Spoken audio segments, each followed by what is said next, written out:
कहाँ है? ये रहा बच्चा, इसको ही ढूंढ रहा।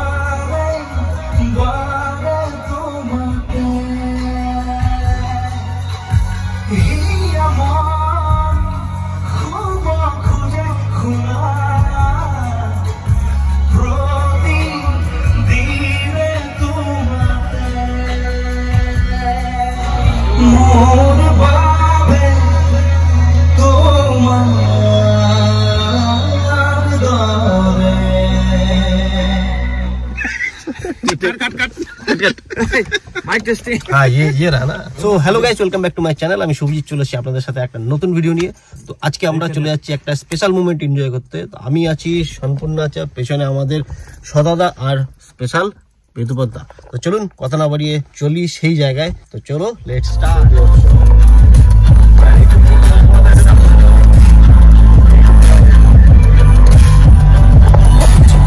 রাত 11টা বাজে আমরা বেরিয়ে পড়লাম একটা অনুষ্ঠান দেখতে। আসামের জনপ্রিয় কণ্ঠশিল্পী নীল আকাশ, আরো অনেক কয়েকজন সিঙ্গার আসছে ডুমডুমা ফিল্ডে।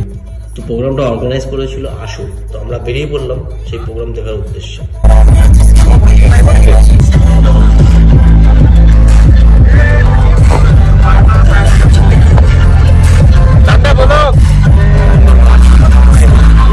আপনারা দেখতে পাচ্ছেন কত সুন্দর দুদিকে চা বাগান, অন্ধকার রাস্তার মধ্যে আমরা চলেছি। তবে হ্যাঁ, এখন ঠান্ডা, একটা বিশেষ বিষয় হলো এখানে মাঝে মাঝে চিতা বেরিয়ে আসে। এরকম আমরা দেখেছি চিতাবাঘ বেরিয়ে আসে, তো সাবধানে আমরা গাড়ির মধ্যেই আছি। তো বন্ধুরা, আমরা পৌঁছে গেছি অলমোস্ট ডুমডুমা। বাদিকে দেখতে পাচ্ছেন একটা বিয়ে বাড়ি। এখানে আমাদের নিমন্ত্রণ ছিল, কিছুক্ষণ আগে আমরা এখানে খাওয়া দাওয়া করে এসেছিলাম। তো যাই হোক, পৌঁছে গেছি ডুমডুমা মার্কেটের মধ্যে। এখান থেকে ডান দিক নিয়ে চলে যাবো ডুমডুমা ফিল্ডের দিকে। তো আমরা সঙ্গে থাকুন।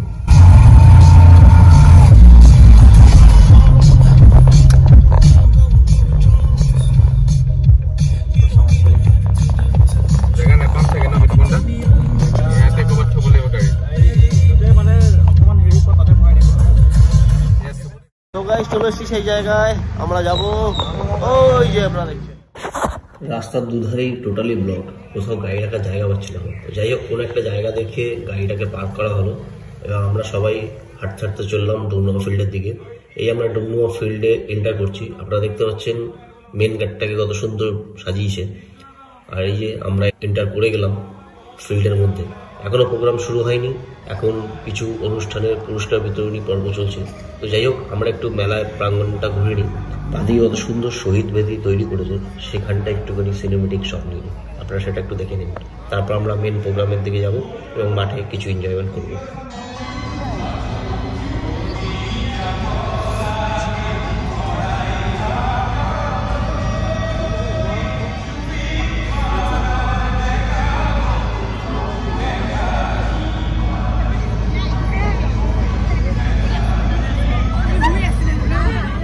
বেশ ভালোই মেলায় ভিড় জমেছে। চারিদিকে অনেকগুলো স্টল বসানো হয়েছে। তো আমি সেইগুলো শ্যুট করছিলাম। শ্যুট করতে করতে দেখি আমার টিমের কাউকে দেখতে পাচ্ছি না এবং খুঁজে বেড়াচ্ছি কোথায় গেল তারা। কত সুন্দর পাটের শাড়ি নিয়ে বসেছে স্টলটায়, দেখতে পাচ্ছি। তো যাই হোক, আমি সবাইকে খুঁজছিলাম আমার টিমকে, কোথায় গেল তারা। ঠান্ডাও বেশ পড়েছিল সেদিনকে। তো সবাইকে খুঁজতে খুঁজতে দেখলাম একটা টিম আগুন জ্বালিয়ে মাঠের মধ্যে আগুন পোয়াতে বসে পড়েছে। সেখানে গিয়ে আমি একটু আমার হাত দুটোকে গরম করে নিলাম এবং টিমকে খুঁজতে শুরু করলাম। যাই হোক, খুঁজে খুঁজে একজনকে পেলাম। ये रहा बच्चा, इसको ही ढूंढ रहा था। এইটুখানি ছোট্ট জায়গার মধ্যে হারিয়ে গেছে, একে খুঁজেই পাওয়া যাচ্ছে। তো আমরা সবাই এসেছি এখানে, আরেকজন এসছে ভাস্করদা আর আমাদের এই সদাদা আর এই যে বৌদি। হাই,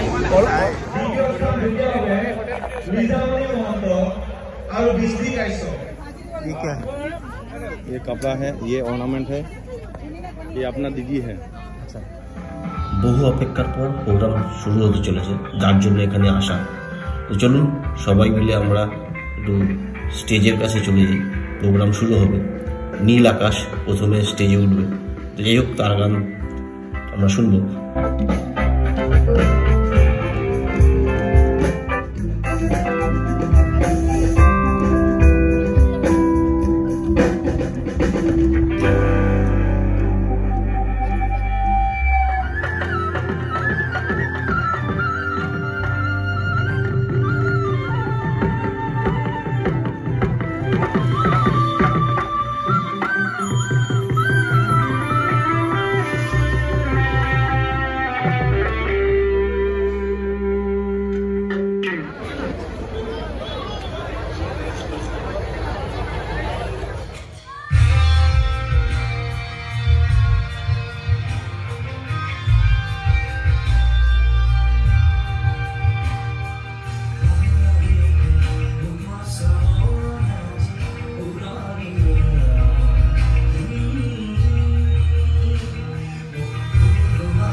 পৰিৱেশে ফাগুনত লৈ গ'লে এবাৰ গীত কোন হ'ব গীত শুনিছেনে কোন হ'ব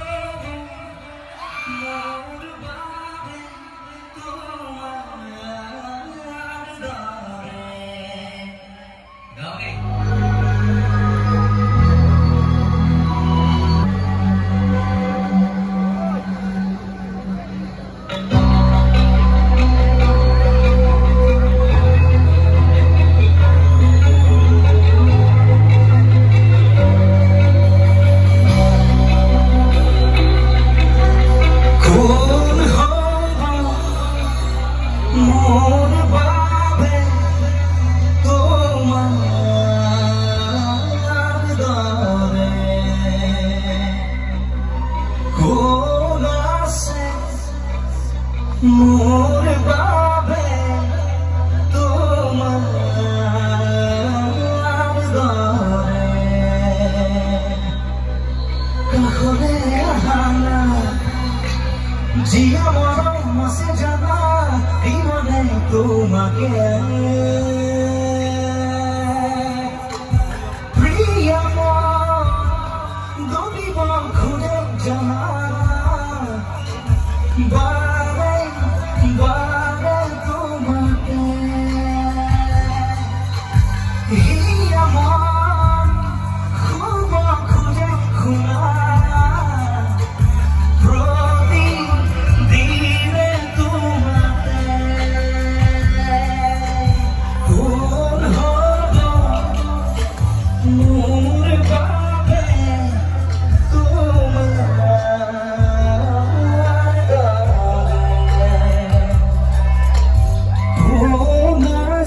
দৰে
গাওঁতে গান শুনছিলাম, বৃষ্টি চলে এলো এত জোরে, চলে এলাম দৌড়তে দৌড়তে গাড়ির কাছে।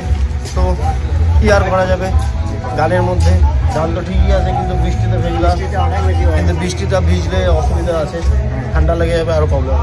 আমাদের সদাদা একদম ঠান্ডাতে কাঁপছে, আমিও কাঁপছি, বাকিতে যাই না কোথায় আছে, ব্যাগেরা কোথায় আসবে, তারপর আমরা যাবো। বন্ধুরা কি বলবো, বৃষ্টিটা চলে এলো, সম্পূর্ণ আমাদের ভেস্তে দিল পুরো প্রোগ্রামটা। সারা রাতের প্রোগ্রাম আছে, মেন আর্টিস্ট তো উঠবে রাতে 2টোর সময়, বাট আমরা এখনই বৃষ্টির জন্য পালাচ্ছি। চলো টাটা।